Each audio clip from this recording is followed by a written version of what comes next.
Bueno, acá estamos, buenas tardes a todos. Estamos con el licenciado Hernán Rubio, que hoy nos va a brindar una charla sobre higiene y seguridad. Antes de presentarlo al licenciado, queríamos invitar a la doctora Patricia Trota, que está acá con nosotros, la vicepresidenta del Colegio de Abogados, miembro de nuestra asociación, de la comisión directiva. Así que bueno, Pato, acá estás. Hola, buenas tardes a todos.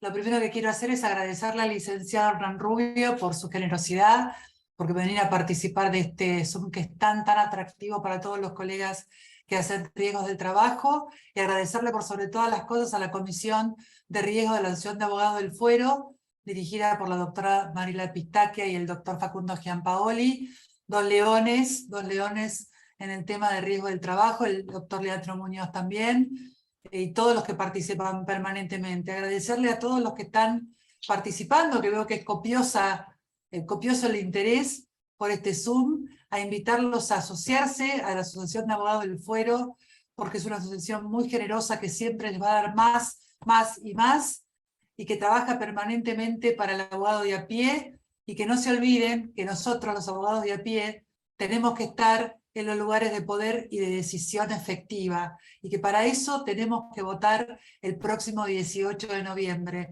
Ahí los esperamos en el Colegio Público, les mando un beso enorme y desde ya muy agradecida por el gran trabajo que cumplen día a día todos los colegas de la Asociación de Abogados del Fuero. Gracias, Pato. Les contamos Le paso la palabra a Mariana.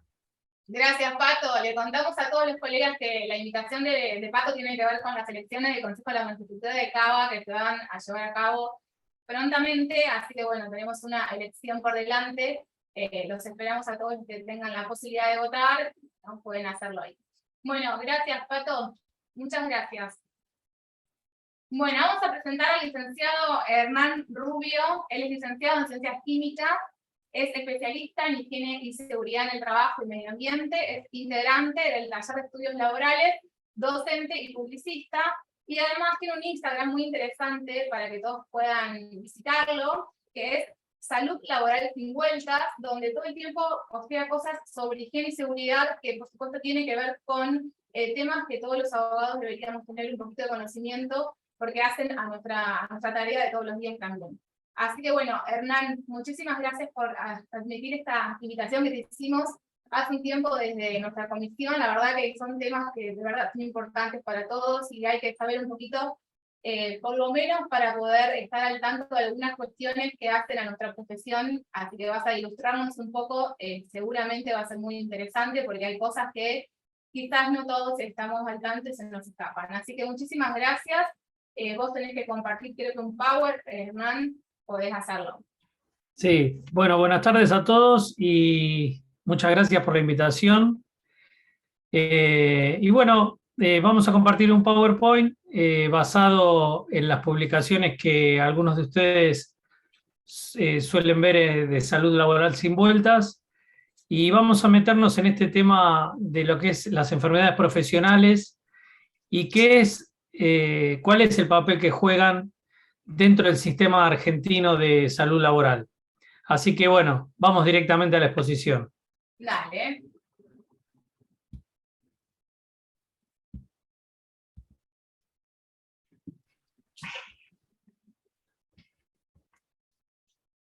Bueno, las enfermedades profesionales forman parte de un conjunto de los denominados infortunios laborales, juntamente con los accidentes de trabajo, y el objetivo de la presente es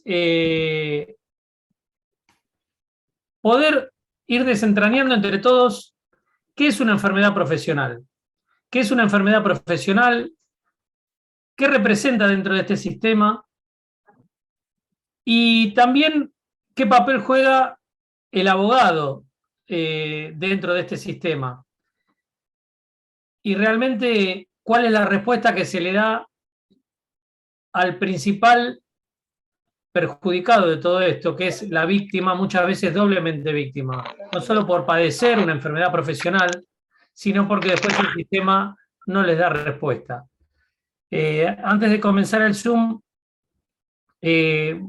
afinando esta exposición, yo decía que a través de los años que me ha tocado recorrer y ser actor del sistema de riesgos del trabajo, ya sea asesorando sindicatos, ya sea como parte de inspección laboral de distintos distritos, lo que uno ve es que se hace mucho hincapié en la industria del juicio. Pero lo que casi nunca se aborda es el tema de qué tipo de respuesta y si da respuesta el sistema. Eso es lo que nos tiene aquí reunidos y es lo que vamos a tratar de ir desentrañando a lo largo de esta exposición.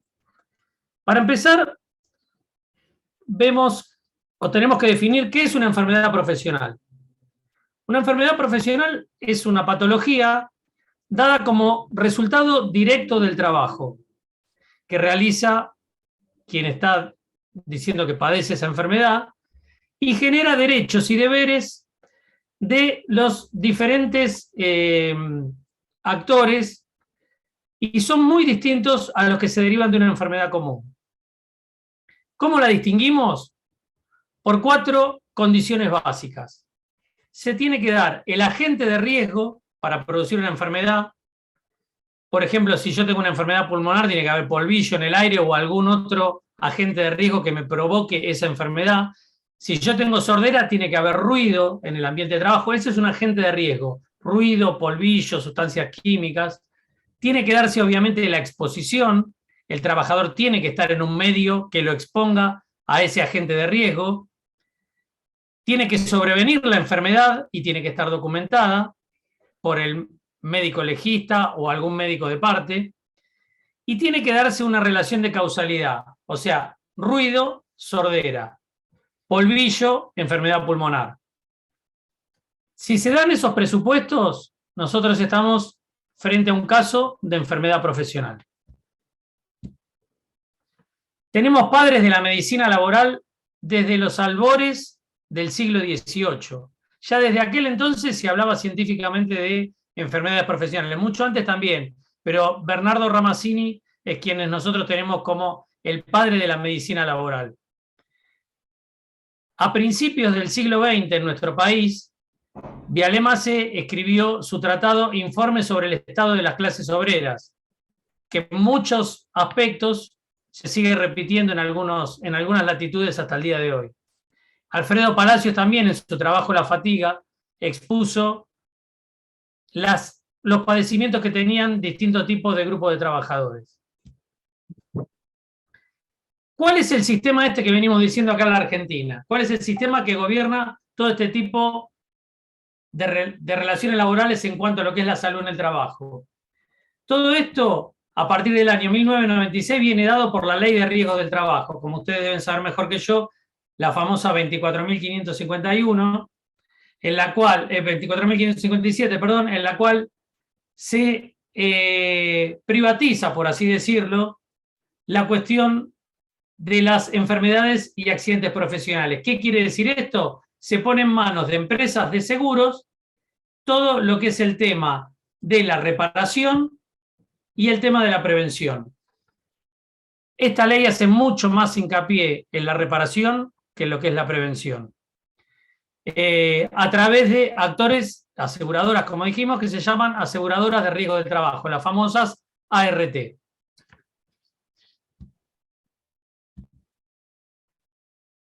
Simplemente un grupo de ARTs como ejemplo, pero aquí nos vamos adentrando en qué es lo que mueve el sistema. Aquí tienen una curva de la cantidad de trabajadores afiliados a las ART, que son los trabajadores en blanco, desde el año 2000 hasta el año 2020. Todos estos datos que voy a expresar a lo largo de esta exposición son datos oficiales de la Superintendencia de Riesgo del Trabajo. Nosotros hoy en día debemos estar alrededor de 9,5 millones de trabajadores afiliados por ART. Y aquí les pido que centremos un poco la atención, a ver de qué estamos hablando. 9,5 millones de trabajadores. El valor promedio de la cápita que tributan mensualmente son 5.000 pesos por trabajador, dependiendo del tipo de industria, del tipo de riesgo, que ese es otro tema a discutir. Se había dicho cuando se instituyó la ley de riesgo del trabajo que las empresas que tuvieran mayor siniestralidad, como dicen ellos, digo como dicen ellos porque para mí se siniestran los bienes y no las personas se accidentan o se enferman. Pero sobre 9,5 millones de trabajadores afiliados que pagan 5.000 pesos per cápita, tenemos una recaudación mensual de 47.500 millones de pesos. Estos son datos a junio del 2022 y ahí abajo está la fuente. Estamos hablando de 158 millones de dólares por mes.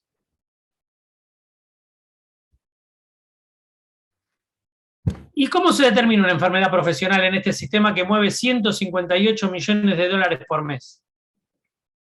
Bueno, nosotros tenemos un listado rígido de enfermedades y un listado rígido de agentes de riesgo que provocan esas enfermedades. Acá tienen como ejemplo una planilla que debería ser completada por el empleador, y ahí se declara qué riesgos tiene expuesto a los trabajadores. Eso dispara una serie de trabajos de vigilancia epidemiológica y sobre todo de revisaciones médicas la persona para revisarla, pero el sistema parece que no actúa así. ¿Qué tipos de riesgo podemos tener? Podemos tener riesgos ergonómicos por levantar pesos, riesgos posturales, riesgos dados por sustancias químicas, riesgos que nos provocan afecciones cardíacas, riesgos que afectan los pulmones, los riñones, un sinnúmero de riesgos. Aquí simplemente fotos como ejemplo. Esta persona, si le duele la cintura y no puede ir a trabajar porque le duele la cintura, muchas veces escuchamos que dicen, bueno, es un vago que no quiere trabajar.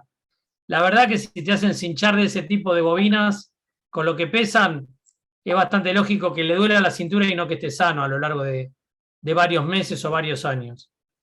Fíjense esta prensa de libros como es levantada por 2 personas, cuando ya el sistema hidráulico existe hace rato. Esta forma de acarrear bolsas que pesan hasta 50 kilos, subiendo una escalera. Trabajos con riesgos químicos, con solventes, que nos provocan lesiones como las de este tipo.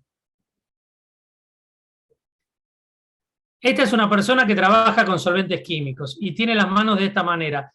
No es natural que un trabajador termine así. No debemos naturalizar esto. Pero lamentablemente esto a veces es más la regla que la excepción. Gente que se tiene que enfundar en lo que puede para no terminar respirando todo este tizne. No sé si llegan a observar las caras tiznadas. Sí, sí, se ve perfecto. Aparte es muy gráfico, la verdad que es excelente lo que estás exponiendo. Bueno, estas personas en general no tienen revisaciones médicas periódicas, por citar un ejemplo de lo que pide la ley. Eso es lo que te iba a decir, no quería interrumpirte porque quizás lo cuentes más adelante en tu exposición. Ahora vamos a ver en números cómo es esto, pero lo increíble es que estas personas preventivamente no están siendo, en general, ¿no? Hay excepciones, pero en general estas personas no están siendo revisadas periódicamente. Fíjense, esta persona está descargando una sustancia pulverulenta en una tolva, como si fuera un embudo gigante, imagínense, abriendo una bolsa y descargándola. Sí. Fíjense lo que está respirando por más mascarilla que tenga. Y una cosa, las mascarillas no son milagrosas. O sea, llega un límite que se saturan y no sirven más.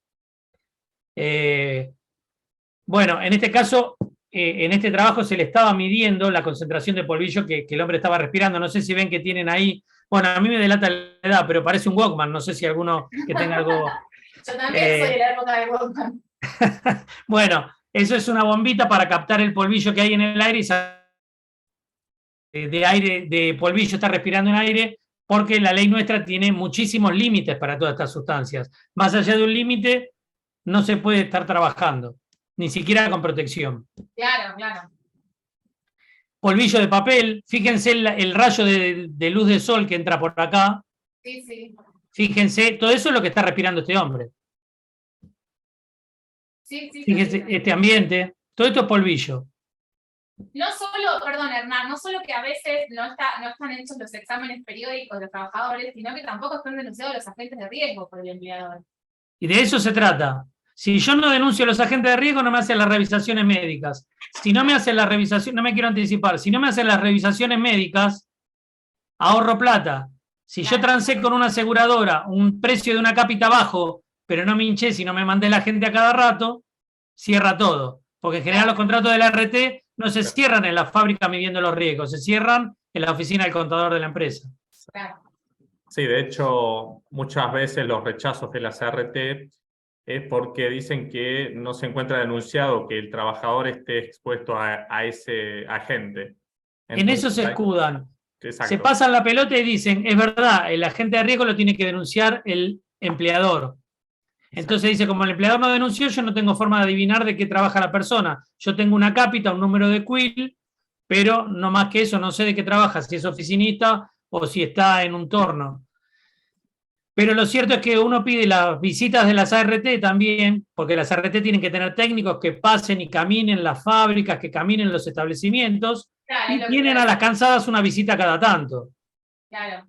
Entonces y la tampoco... como un organismo del Contralor también, pero bueno, no me quiero adelantar a lo que vos Sí, seguramente y después vas a tenemos decir. la tercera pata, que es la autoridad de aplicación, que para qué les voy a contar. Sí. Bueno, riesgos biológicos también existen, virus, hongos, bacterias.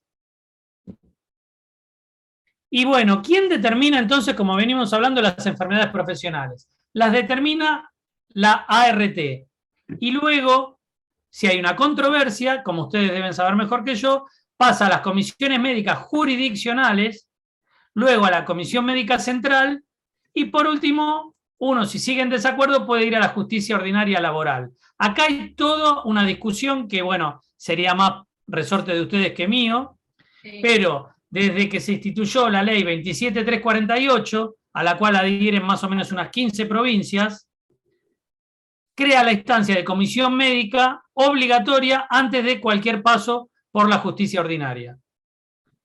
Y es todo un tema de discusión que en el 2021 se expidió la Corte Suprema, pero eso se los dejo a ustedes. El tema es que siempre hay metido en lo que es laboral esto es una opinión personal y es discutible, pero siempre está metido la baja de derechos del trabajador, como aquel famoso artículo 39 de la 24.557, en donde un trabajador no podía hacerle juicio cuando apenas empezó la ley de ART, con lo cual era un paria por el solo hecho de ser trabajador.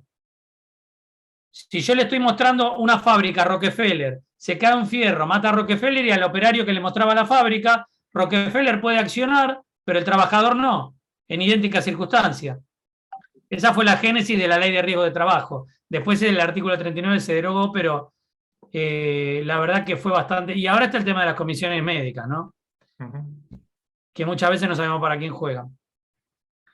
Como decíamos, tanto los agentes de riesgo como las enfermedades están en un listado rígido, lo cual también es muy opinable.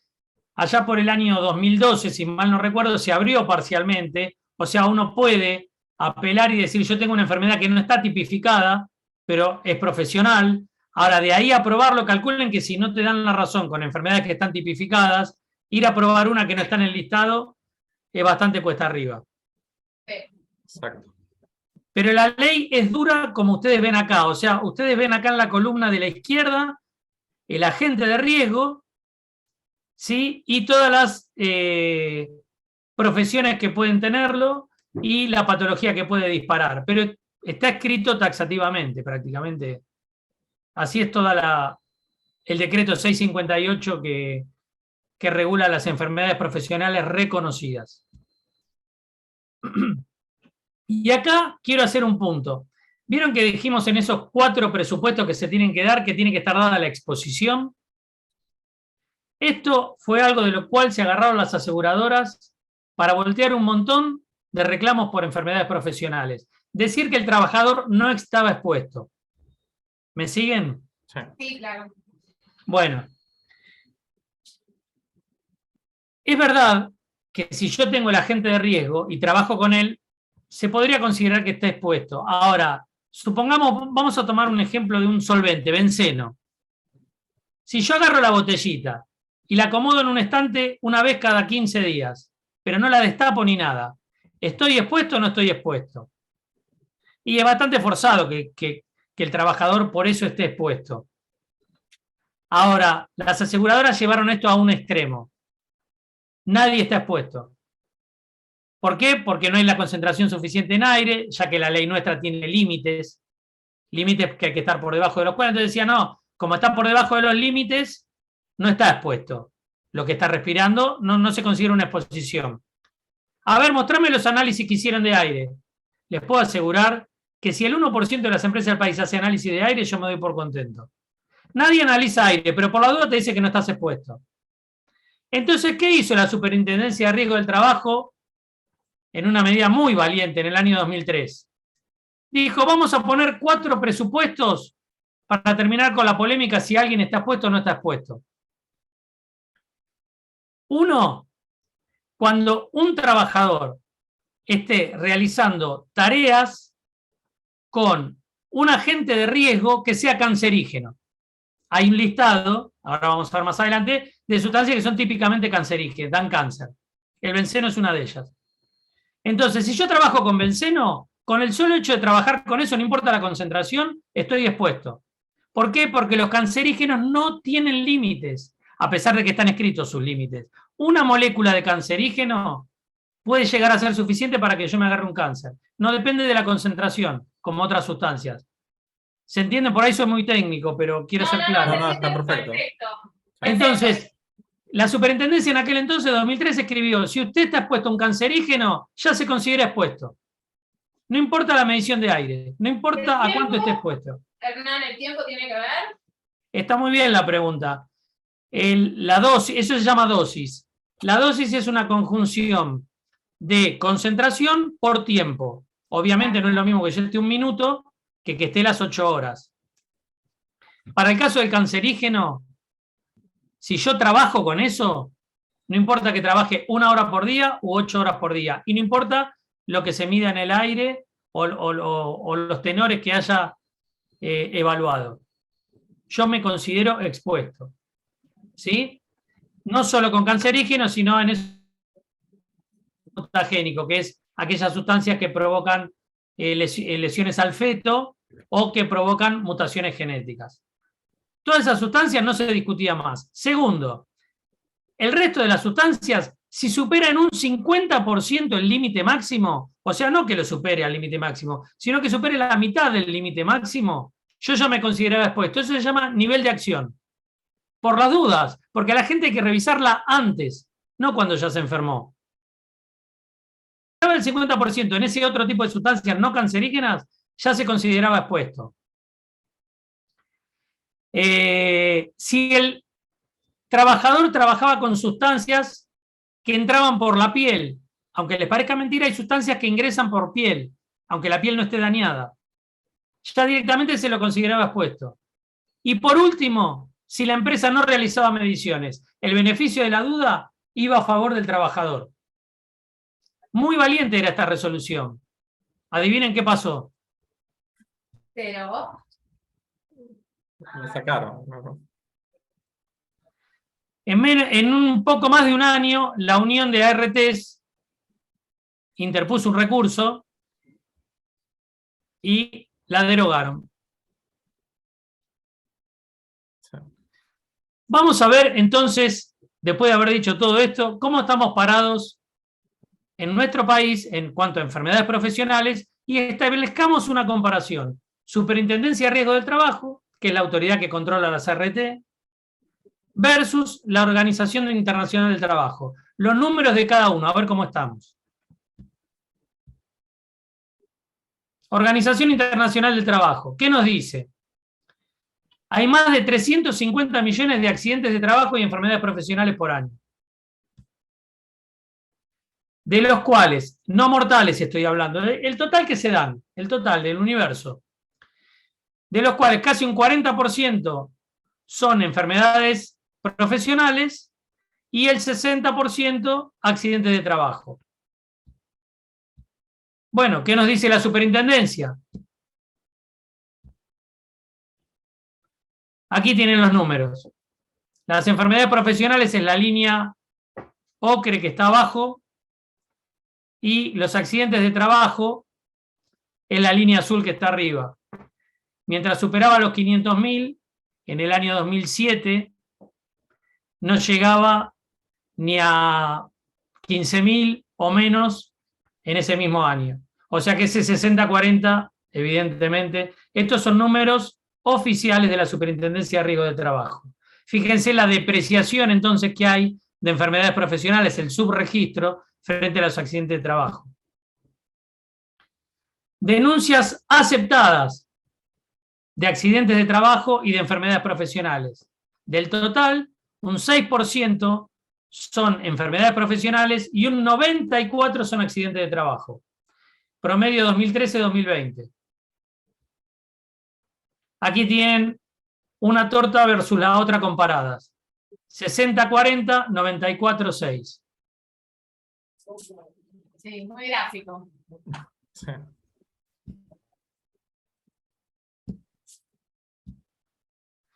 ¿Qué nos dice en cuanto a muertes? Esto era en general. Ahora en cuanto a episodios que provocan muertes. La Organización Internacional del Trabajo nos dice que hay más de 2,7 millones de personas que mueren por año a causa de accidentes de trabajo o enfermedades profesionales. El 85% se deben a enfermedades profesionales. Estamos hablando de muertes. La inmensa mayoría de muertes por el trabajo son por enfermedades profesionales. Yo creo que, me pasó a mí por lo menos, contrariamente a lo que uno percibe, porque el accidente se ve más porque es tapa de diario. Es algo que sucede de golpe, es muy brutal. Cuando vos te morís en silencio y de a poco.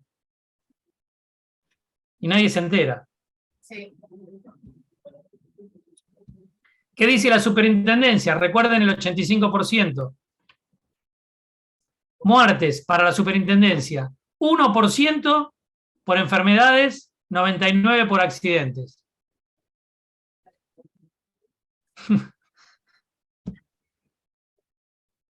Y esto la superintendencia lo sabe porque lo deja plasmado en los prólogos de sus informes y de sus trabajos. Fíjense que acá dice hay 2 millones de muertos, los casos de enfermedades profesionales se calculan en 160 millones. Para hacer un boletín y ponerlo en el prólogo, no hay ningún problema. Esos son números de la OIT, digamos, pero bueno, faltan los que se supone debería exponer la superintendencia. Sí, lo que uno no entiende, la superintendencia te da esos porcentajes ínfimos, lo que uno no entiende es como después de 25 años de sistema uno dice, che, le estamos errando los números. Creo que es obvio que lo saben perfectamente, pero bueno, de ahí a que hagan algo hay un trecho bastante. En aquella época que salió aquella valiente resolución que yo les desde la superintendencia, desde la propia superintendencia se cuestionaba el sistema de RT.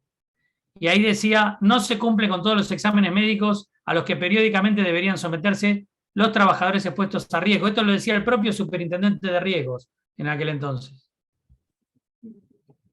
Entonces, si hay tantas enfermedades, si no se detectan, laborales estamos hablando, si no se detectan por el sistema que detectan, bueno, hospital público, obra social, la prepaga, salas de primeros auxilios o, por último, la RT. En todo ese universo son los actores que detectan enfermedades profesionales. Porque de una cosa sí podemos estar seguros. Cuando alguien se enferma, en algún nosocomio termina yendo a parar. En algún lugar se atiende. Sí, claro. Sí, sí. Entonces, hay las RT, que era uno de los actores, ¿cómo los debería detectar? Por los exámenes médicos periódicos que dijimos. Si yo estoy expuesto a determinados contaminantes, por ejemplo, audiometrías, me tienen que llamar cada un año para hacer, si estoy expuesto a ruido, perdón, para hacerme audiometrías, me tienen que llamar una vez por año. Si estoy expuesto a solventes, en general es cada 6 meses que me tienen que dosar si tengo ese solvente en sangre o en orina, depende del solvente, etcétera, etcétera. Esos son los exámenes médicos periódicos. Así es como la RT debería detectarlos. Y una perlita, les digo, un comentario para... El trabajador tiene derecho a la copia de su examen. Está en esta normativa, porque muchas veces te niegan el análisis. El análisis es tuyo, no se lo voy a explicar a ustedes, pero otra que había data. También está escrito acá en esta resolución de la superintendencia. Sí. Pero cuesta un Perú que te lo den. Sí, tal cual. Entonces, para que te hagan ese examen, como bien dijeron acá, el empleador tiene que declarar a qué está expuesto. Estos son modelos, algunos tan viejos como DRT que ya no existen, ¿no? Consolidar ya no existe más. Pero el empleador tenía que ir poniendo los códigos del agente de riesgo, el CUIL del trabajador y la fecha que empezó la exposición a ese contaminante. Estos son modelos de planillas que hay que llenar, pero lo que quiero puntualizar de estas planillas que son declaraciones juradas. Sí. O sea que cuando alguien quiere o tiene dudas, o ustedes abogados tienen que actuar sobre alguien que pareciera que no cumplió, por sí o por no le tienen que pedir este listado. Aunque sea cruzado, hay que presentarlo, declarando no tengo exposición a riesgos en mi establecimiento. Sí. Pero algo hay que declarar. Y esto es una prueba contundente, porque si alguien dijo no estoy expuesto a riesgo, lo firmó y resulta que sí, bueno, ustedes sabrán. Hernán, ¿ese es el RAR? Ese es el RAR, exactamente, el famoso RAR, relevamiento de agentes de riesgos. Sí, de hecho pasa mucho, perdón, Hernán, Sí. cuando uno obviamente se denuncia la enfermedad profesional, la no listada, lo que sea, se genera el expediente administrativo en la SRT y bueno, la RT tiene que remitir toda la documentación. Y la verdad que yo en la mayoría de los expedientes administrativos que se generan por enfermedad profesional propiamente, nunca lo acompañan a este relevamiento, que también es algo Exacto. importantísimo, sobre todo para si se quiere discutir el origen de la enfermedad, ¿no? Exactamente. Pero aparte, si el empleador no hace el RAR y la RT no lo obliga, que te debería pasar este técnico y decirle, usted está en falta, ustedes saben mejor que yo también que la RT no tiene poder de policía, pero si pasa y te pesca en falta y vuelve, te dio un plazo y seguís en falta, tiene que elevarlo a la superintendencia, la cual lo eleva a la autoridad de aplicación local de la autoridad laboral. Con lo cual, hay una cadena de incumplimientos ahí. Y fíjense que hay firmas muy grosas implicadas. El responsable de la empresa, el responsable de higiene y seguridad y el médico de la empresa. O sea que por acción o omisión, sí. Eso que vos recién decías, que es muy interesante, que la superintendencia en su facultad de contralor en realidad lo va derivando en cada jurisdicción al Ministerio de Trabajo que corresponda para que realice lo que se hace, un trabajo de campo, digamos, no ir a los lugares a establecer, bueno, si se cumplen o no estas normas. Cuando esto se hace, porque por supuesto en la mayoría de los casos esto no se hace, no existe todo este relevamiento, pero si se hace y esta empresa obviamente está en falta, tiene, supongo yo, también sanciones, ¿no? Sí, bueno, ahí empieza la parte administrativa de la autoridad de aplicación local, que te pone una multa, el inspeccionado recurre la multa. Daría para otra charla porque a mí por suerte creo que hay una compañera acá presente, me tocó organizar los inicios de la inspección laboral en la provincia de Santa Fe. No sé si la doctora Cecilia Cosi está presente, pero Sí, creo que había entrado. Está. Así que, bueno, es una... Sí, está. Y abogada de la provincia de Santa Fe, que sabe muchísimo del tema y que hemos actuado en algunos casos juntos tratando de que se cumplan estas cosas. Y bueno, es todo, es muy imbrincado lograr, sobre todo cuando son empresas poderosas y con algunos grupos que los defienden bien. Pero bueno, sí, en la teoría la autoridad de aplicación actúa, impone las infracciones y administrativamente se genera todo el expediente que corresponde hasta terminar con la sanción, por supuesto. Bueno, decía eso, la responsabilidad no es un papel cualquiera es muy importante. Bueno, acá está la resolución que yo les decía que derogó aquella 490 de por qué un trabajador estaba expuesto. En el año 2004, era del 2003 y en el año 2004 ya se derogó. Así que lamentablemente es una pelea continua. Los considerandos, esta es la resolución 1141 del 2004, si quieren tomar nota, no me quiero extender mucho porque sería muy largo, pero lean los considerandos que son verdaderamente desopilantes. En un momento la Unión de RT le dice que la superintendencia no tiene poder de controlarlos. Y bueno, Iba a preguntarlos considerando porque deben ser desopilantes, no lo dudo, como sí, todo sí. en estos temas. Bueno, y entonces, esta es la realidad. Estos son los números puros y duros. No es un juicio de valor ni nada. Estos son los números 2008-2019, por ejemplo, de cómo se detectan las enfermedades profesionales. La línea azul de arriba, que anda en un promedio de un 65, entre un 65 y 70%, son enfermedades detectadas en el hospital público, la obra social, la salita, la medicina prepaga o un peritaje judicial. Esa es la línea azul de arriba, así se detectan las enfermedades. Y la de abajo, que tiene porcentajes muy inferiores, son las detectadas por las ART. Fíjense que tuvo un impulso hacia el año 2018-2019, 2017, 18 y 19, pero así todo, en el último registrado, no llegan al 40% de sus obligaciones. Sí. Exacto. Y acá tenemos el porcentaje de casos rechazados versus las denuncias, ¿sí? Abajo, en línea azul, tenemos los accidentes de trabajo rechazados, 5 o 6%, mientras que arriba tenemos el porcentaje de enfermedades profesionales rechazadas, que va desde un 54, toca un pico de 74,6% de las denuncias rechazadas de enfermedades profesionales. Y ahí les digo que lo que tiene que empezar a padecer el trabajador, que encima que está enfermo, para que le den bolilla, ¿para qué les voy a contar? Sí.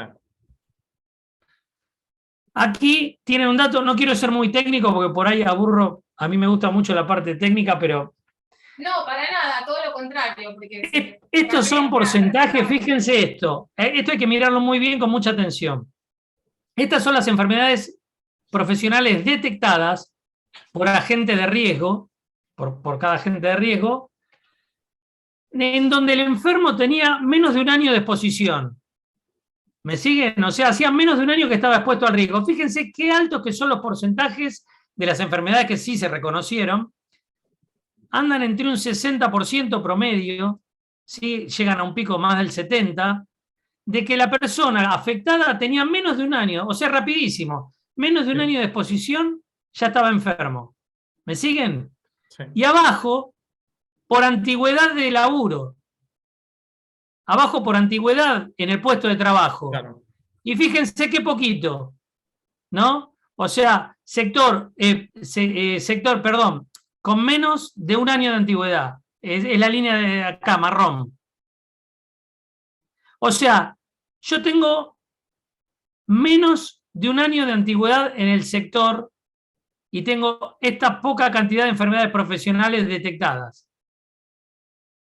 Pero ¿cómo? Si en menos de un año me detectaron todo esto cuando lo comparo por agente de riesgo. Claro. Quiere decir que el empleador declaró el agente de riesgo en el RAR cuando el tipo ya estaba enfermo.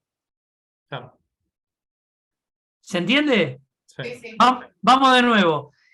La gente tenía menos de un año de antigüedad en el sector, dice. Pero tenía menos de un año de exposición. Sí. Entonces, estas curvas tendrían que ser paralelas. Claro. Tendrían que ser iguales casi. Sí, sí. ¿Cómo puede ser que haya tan poquita gente enferma que tenga menos de un año de antigüedad, pero tanta gente que si le miro el agente de riesgo esté menos de un año expuesta? Quiere decir que la gente tiene antigüedad en el sector, esta gente que se enfermó acá arriba no tiene menos de un año de expuesta en su declaración, Claro. de cuando el empleador la declaró. O sea que el RAR se hace a las apuradas una vez que sobrevino la enfermedad. Y ahora vamos a ver ejemplos prácticos de eso. Pero la otra pregunta que sigue es la siguiente. ¿De qué se enferma? Vamos a ir a las que sí se reconocen. Bueno, a ver, ¿de qué se enferma la gente? De lo que sí se reconoce. Se enferma de esto solo. Casi el 30% de sordera por ruido. El 23% por sobrecarga de uso de la voz. Y el 25% posiciones forzadas y gestos repetitivos. Levantamiento de pesos, etcétera, etcétera.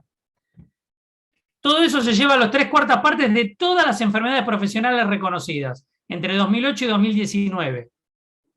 Y este cuartito que queda acá, color amarillo, se lleva más de 250 agentes de riesgo.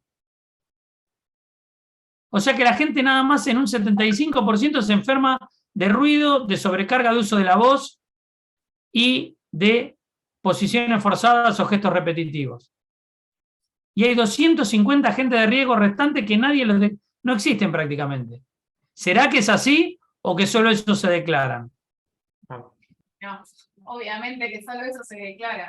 Aparte les digo por qué. El ruido se paga con un fondo fiduciario que es parte de la alícuota de lo que se paga por mes de RT. Entonces no cuesta nada reconocerlo. Total se paga solo. ¿Se entiende? Esto está muy motorizado por el gremio docente, que es una enfermedad muy típica de los docentes. Sí, exactamente. Cuando hay un gremio fuerte que tracciona, lo que no hacen las autoridades de aplicación, se llega a algún reconocimiento. Ahora vamos a ver un ejemplo práctico. ¿Y qué pasa con los cánceres ocupacionales? Que es otro flagelo. Uno, hasta intuitivamente, sin ser un técnico, un científico, ha escuchado hablar de cáncer profesional. Bueno, ¿y cómo estaremos respecto a esos números?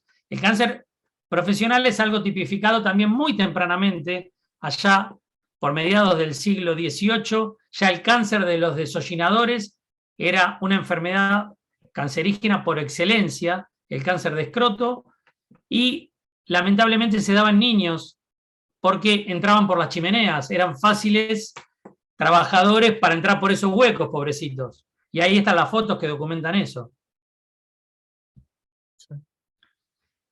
En nuestra legislación, en el año 2003, se reconocían 25 sustancias o procesos cancerígenos. Y para el año 2019 se llegó a reconocer 75 sustancias o procesos que producen cáncer en nuestra legislación. Bueno, vamos a ver entonces cómo está su reconocimiento. Desde la teoría pasamos de 25 a 75. Bien. Ratificamos el convenio 139 de cáncer profesional. Bien, año 74. Desde la teoría, la superintendencia saca estos informes que están buenísimos. Sí. Cáncer de pulmón ocupacional, hasta un 10-20% de los cánceres de pulmón se han atribuido a exposiciones ocupacionales. Retengan esto, hasta un 10-20% de los cánceres de pulmón del país, del universo, los que se dan, son ocupacionales. El cáncer de pulmón ocupacional es la causa más común de mortalidad ocupacional, aunque está muy poco reconocido, dice el propio informe de la superintendencia. Sí. Fíjense que hasta reconocen qué sustancias lo provocan.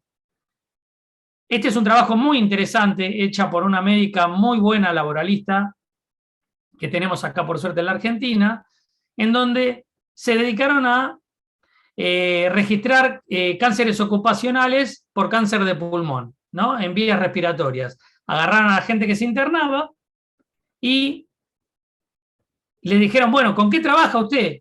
Y lo que se vio es que un 66,8% de los pacientes expuestas a sustancias cancerígenas era por amianto, 49,6% por sílice, 1,9% por arsénico, 5 por hidrocarburos policíclicos, 1,2 por cromo, etcétera, etcétera. Sí, sí. Eso es la teoría de la superintendencia basada en trabajos externos de muy buenos médicos. Y acá tienen ejemplos. Esto es antióxido. El antióxido está hecho con cromo. Esto es asbesto. Deben estar cansados de ver asbesto por todos lados, aunque no se fijen. Los tanques de fibrocemento, los techos de fibrocemento, las cañerías, lo peor es cuando está así despeluchado, ¿sí? Friable, como se dice técnicamente.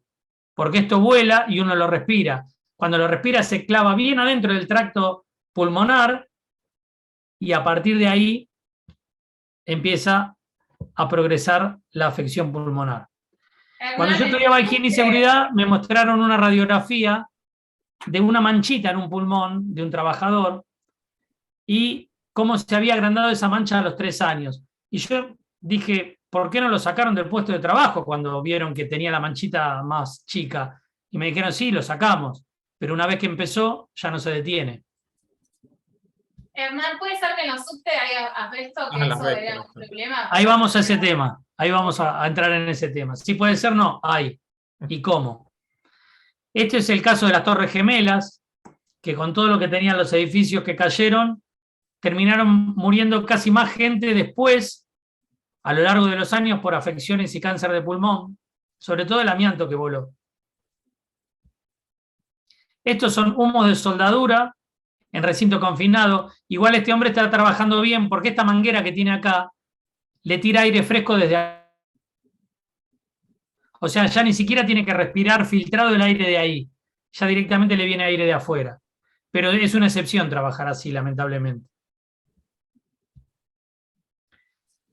Entonces, para situarnos a ver cómo se registran los cánceres ocupacionales, de 9 millones de trabajadores asegurados, más o menos, hay 67.000 denuncias de enfermedades profesionales, promedio anual, 19.000 aceptadas.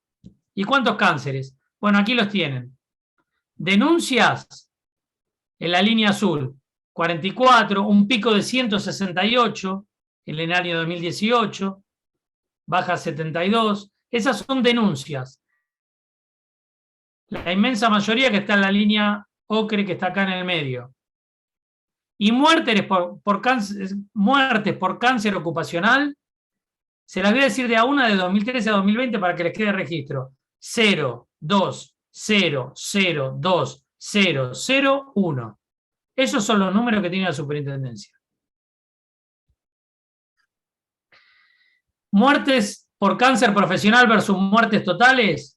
Bueno, los números que le acabo de decir en rojo, muertes por cáncer profesional, y en amarillo, las muertes por enfermedades profesionales, que también obviamente son irrisorias.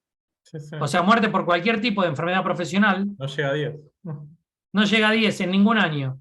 Entre 2013, imagínense que es un chiste.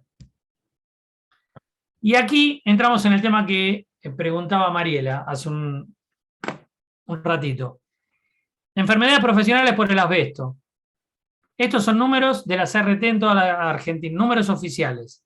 Aquí tienen en la línea azul las denuncias por asbesto, agente de riesgo asbesto. La línea punteada azul son las denuncias totales, año por año. La línea roja son las rechazadas, con lo cual queda con la línea amarilla lo que ustedes preguntaban del subte. ¿Y por qué digo así? Porque 2020, y acá no está agregado, pero 2021, el 100% de los casos de enfermedades reconocidas por el sistema por asbesto son del subte de la ciudad de Buenos Aires. ¿Qué quiere decir? ¿Que no hay asbesto en todo el resto del país? ¿Que nadie trabaja con asbesto? No, de ninguna manera. Lo que pasa es que hay un gremio atrás que tracciona con eso, que se tomó el trabajo hasta de hacer los análisis de aire y de materiales propios, no los de la autoridad de aplicación, no los que paga el empleador. El sindicato hizo sus propias investigaciones, sus propios análisis y descubrió el entramado oculto que había del amianto en el subte. Sí, se hicieron paros también. Sí, se hicieron paros, marchas. Esta noticia es de la revista Perfil. Este trabajador que está acá señalado padeció un tumor pulmonar. Afortunadamente fue operado con éxito. Pero no todos tuvieron la misma suerte.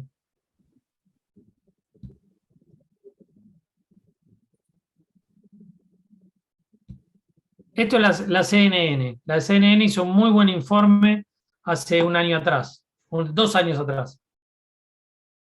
El problema es que esos trenes que tenían asbesto fueron comprados cuando el asbesto ya estaba prohibido en la Argentina. El asbesto se prohibió en forma efectiva, o sea, la ley salió en el 2000 y 2001. Y en forma efectiva no podía trabajarse ni comprarse más cosas con asbesto a partir del 1 de enero del 2003. Y hubo formaciones que se compraron después de esos años, 2011, 2012, se compraron sabiendo que tenían asbesto. Y ahora hay que hacer todo un trabajo titánico de sacar el asbesto del subte. Sí, te iba a preguntar eso. ¿Nadie recibió ningún tipo de sanción por haber comprado las formaciones en ese estado? Eh, Que vos sepas, quizás no sé, no se llegó a nada. O no, supongo que alguien tendría que haber respondido por esto. sí, saber se hice bastante. Saber se hice bastante porque yo soy asesor del sindicato del subte. Ah, bueno, contanos. No, sanciones. ¿Sanción a qué te referís con sanción? Sanciones al Estado, a las personas que estuvieron involucradas en la compra de estas No. formaciones cuando ya estaba prohibido. No, Supongo que tiene que ver con una compra que habrá hecho el gobierno de la ciudad. exactamente. No hay nadie. En absoluto. Estaba en los planos aparte, pero no me quiero referir porque tampoco puedo hablar si soy, me comprende la general de la ley, como dirían ustedes. Vean, googleen CNN, Dale. no pueden dudar en tampoco que sea un medio tendencioso para un lado. Googleen CNN, asbesto o amianto subte, Buenos Aires, y ahí hay un informe muy bueno que tal cual. Yo les cuento la realidad. Y yendo a datos objetivos, pues no es mi intención acá vertir una opinión en cuanto, porque podría perder seriedad todo esto que son números puros y duros. En el subte no hubo un solo caso de afectados por asbesto oficialmente reconocidos hasta el año 2019. Después que empezó todo esto y que se descubrió a partir de las investigaciones del propio sindicato. A partir del año 2019, todas las denuncias de enfermedades profesionales se aceptaron, el 100%. Ya les dije que 2020 y 2021 el 100% de todo el país son del subte. Pero aparte, lamentablemente, el sistema registra al día de hoy, partiendo de cero, hace 3 años estábamos en cero, tiene 77 afectados y 3 muertos. Vaya a saber uno cuánta gente se murió sin saberlo antes del 2019. Claro, sí. Esa es la pura realidad y son números duros sacados de las estadísticas. Bueno, estoy abierto a las preguntas. Muchísimas gracias por la invitación, aparte vuelvo a decir, y cualquier duda que pueda haber estoy a disposición. Sí, súper gráfico, Hernán. La verdad es que se entendió perfectamente todo lo que pusiste. Nosotros como abogados, yo creo que estamos obligados a saber estos temas, porque todos los casos de enfermedades profesionales tienen que ver con un agente de riesgo, tienen que ver con, obviamente, ciertas condiciones de trabajo. También recién decía el doctor Giampaoli algo que es verdad, dice, es imposible enfocarse en la prevención si el organismo de Contralor subregistra las enfermedades profesionales y no toma en cuenta los informes técnicos y las estadísticas reales. O sea, ¿cuál es la solución que a vos se te ocurre? O sea, ¿nosotros qué podríamos aportar para que esto fuese diferente, en un ideal? Bueno, lo que uno viene trabajando hace, yo te diría ya hace décadas. Mismo te nombramos al comenzar el taller de estudios laborales, lo que uno ha hecho también desde cuando le tocó estar en puestos de autoridad de aplicación del trabajo, etcétera, etcétera. Cuando a mí me tocó ir a la provincia de Santa Fe, yo recuerdo que lo primero que hice fue tomar las denuncias que había. A mí siempre me preocupó mucho, será porque vengo de la química, lo que es la higiene, o sea, las enfermedades, más que los accidentes. Los accidentes son más visibles y más indisimulables, pero vos calculá que de todo el subregistro que acabamos de decir que es brutal, hay una multitud de personas que se mueren en silencio. Y muchos creyendo de decir, uy, qué mala suerte tengo, me agarré tal cosa, porque no tienen por qué saberlo. Y uno se cree que por mala suerte... Al trabajo siquiera ellos. Y aparte, si uno quiere ser más prosaico también, empezamos hablando de 158 millones de dólares por mes. Bueno, que esa plata, aunque sea, se vea reflejada en tratamientos y en prevenir que no se llegue a la enfermedad. Sí. ¿Qué se podría hacer? Yo lo que creo es que en pequeños granitos de arena, actuar así, desnudar estas cosas, uno trata de ser objetivo exponiendo esto y que se empiece a dar vuelta. A ver, no quiero ser autorreferencial en el sentido que vuelvo a hablar de un ejemplo que fue muy, muy exitoso, pero todo esto que hablé del subte y que se reconoció, fue puro remo, o sea, y eso es lo que hay que hacer. Hay que tener una idea clara, ser genuino, no hacer trampa, y bueno, y si la cosa es así, hay que darle para adelante. Eso Y tiene mucho que obviamente ver uno con está el peleando contra sindicato. los molinos, pero bueno. Sí, en el caso del subte tiene mucho que ver con el sindicato, y vos lo dijiste, y también ahí la doctora Biagioni decía, claro que los sindicatos obviamente son necesarios, y ojalá todos harían este mismo trabajo cada uno en su ámbito. Digamos, hay sindicatos que no sé, vos sabrás mejor que yo estos temas, pero que no los visibiliza, que no hace ningún reclamo. Entonces tampoco, por supuesto, va a haber un cambio si nadie lo dice, si todo está escondido y oculto. Sí, es como todo. A ver, hay químicos y químicos, hay abogados y abogados. Nosotros somos todos buenos, Hernán. Sí. Sí, jamás diría que un abogado es malo porque me estoy firmando la sentencia. Pero lo que quiero decir es, yo creo que hay que remar. ¿Qué vamos a hacer? Uno tiene esos datos, trata de hacer los gráficos. Los muchachos, por lo menos los que uno tiene el gusto de asesorar, así como se me ocurre ahora, no por congraciarme con algún presente, pero como la bancaria seccional Rosario, hay cosas. Vos estás comiendo un asado y enseguida te dicen, los abogados son todos ladri y los sindicalistas son todos chorros. Pero no es así, aunque sea, hay mucha gente que se salva y bueno, hacer pie en eso, tomar un punto de apoyo en eso y darle para adelante. Yo sé que es muy idealista y todo, pero es lo que uno trata de hacer. A veces se puede, a veces no, y hay que volver a hacerlo y bueno. No, pero de hecho se puede, porque sin ir más lejos, acabas de dar un ejemplo. O sea, Y claramente sí, tiene que ver con que alguien haga algo. O sea, cada sí, uno tal desde el cual. lugar que ocupa. ¿No? Tal Nosotros cual. nos toca. Es un gran ejemplo. Lo que pasa que también estás luchando con la propaganda en contra. Nosotros ahora terminamos este encuentro, salimos ahora acá a la calle, te cruzás con Doña Rosa y no está ni enterada de que el subte se compró con asbesto, que hay 3 muertos y 77 afectados, y que ni más ni menos que un sindicato logró que se reconociera todo eso. Y sí, bueno, es remar y remar, ¿qué le vamos a hacer? Pero vos decías, bueno, ¿qué se podría hacer? Esto, y ser genuino y darle para adelante. Sí, tratar de visibilizarlo más que nada y que nosotros también lo sepamos, más allá de nuestros reclamos que hacemos de enfermedades profesionales, listadas y no listadas, que vos lo referías al principio. Por supuesto que si las listadas están, digamos, con números muy bajos comparados con los números reales, imagínate las no listadas.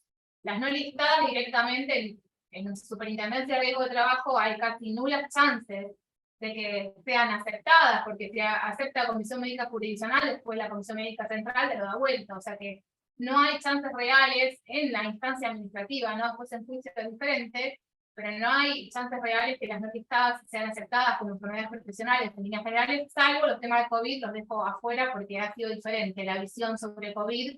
Creo que ha habido quizás una bajada de línea distinta a las demás enfermedades no listadas, pero en realidad las no listadas en general no existen.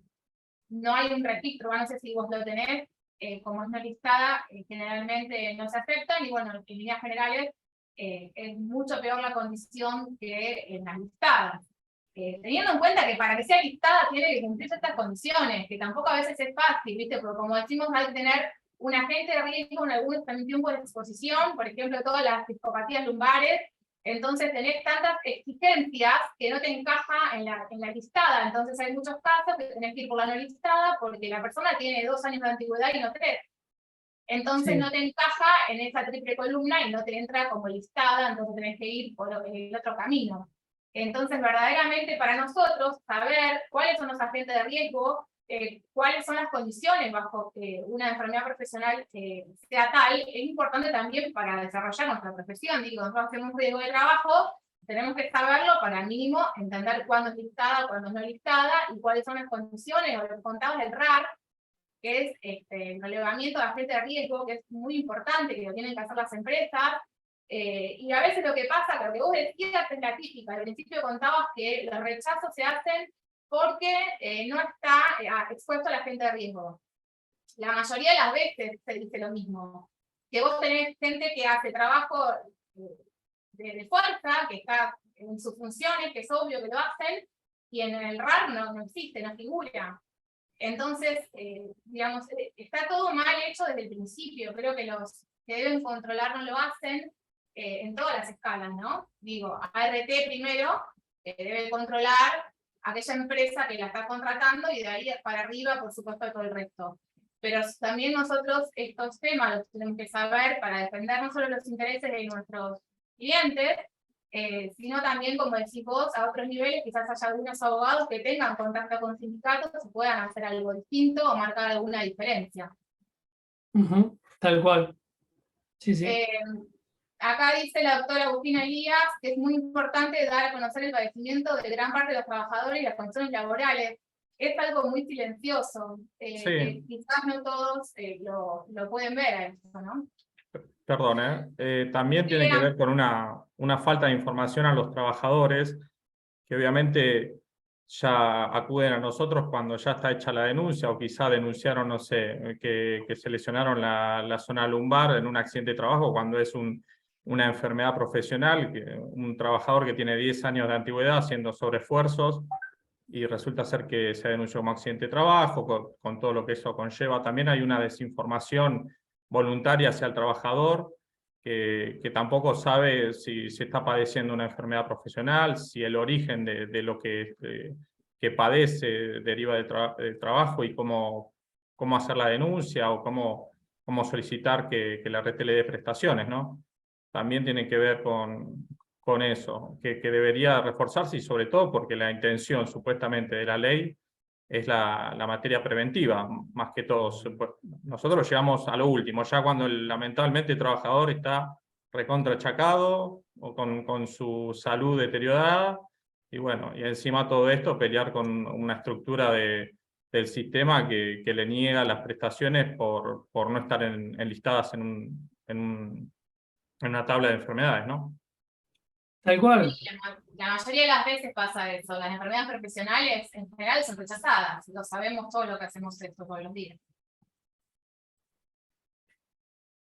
Bueno, Hernán, te agradezco muchísimo tu exposición. La verdad que es muy claro. No solamente, yo me imaginé que iba a ser así de claro, digo, no solo porque el tema lo ameritaba con el tema de estadísticas y números, sino también porque lo sos a través de tus redes, a través de tu Instagram, que siempre pones números y realmente expones esta problemática que no está expuesta tan habitualmente, como decíamos recién, y que tiene que ver con la prevención, que se supone, también como dice Leandro, que es lo principal que deberíamos tener en cuenta, y nosotros llegar, digamos, en última instancia cuando eso ya ocurrió. Pero tratar de que en principio el trabajador no se enferme, sería lo ideal, digamos. Tal cual. Te agradezco. Tal cual, no es natural perder la vida donde uno va a ganársela, decimos nosotros. Sí, claro. Sí, claro, desde ya. Y pasa todos los días. Yo vi en tu Instagram que vos ponés el fallecido de todos los días, y todos los días tuviste una persona, lamentablemente, fallecida en algún lugar del mundo por cumplir con su trabajo, nada más que eso. Exactamente, exactamente. Así que, bueno, ahí en el Instagram, sí, digo bien. Sí, ahí lo pusimos, mira, a tu Instagram. Lo escribió Leandro. Y ahí en el canal de YouTube también están colgados todos los videos, sí, que también pueden ver. Hay todo el tema disparó mucho los 25 años de la y yo me acuerdo que cuando empezaron las RT allá por el año 96, el verso, ahora podemos hablar tranquilo que ya está con los números arriba de la mesa, fue un verso que era como un scoring. Cuanto más accidentes tuviera una empresa, más iba a pagar de cápita, entonces se iba a cuidar solo, el mercado lo iba a regular solo eso, y se iba a poner las pilas. En los videos anteriores, que no son de enfermedad profesional, yo hice un laburo de ponerme a hacer un raconto de lo que se paga de cápita por tamaño de empresa, y en realidad lo que se paga es por tamaño de empresa y no por siniestralidad, como le dicen ellos.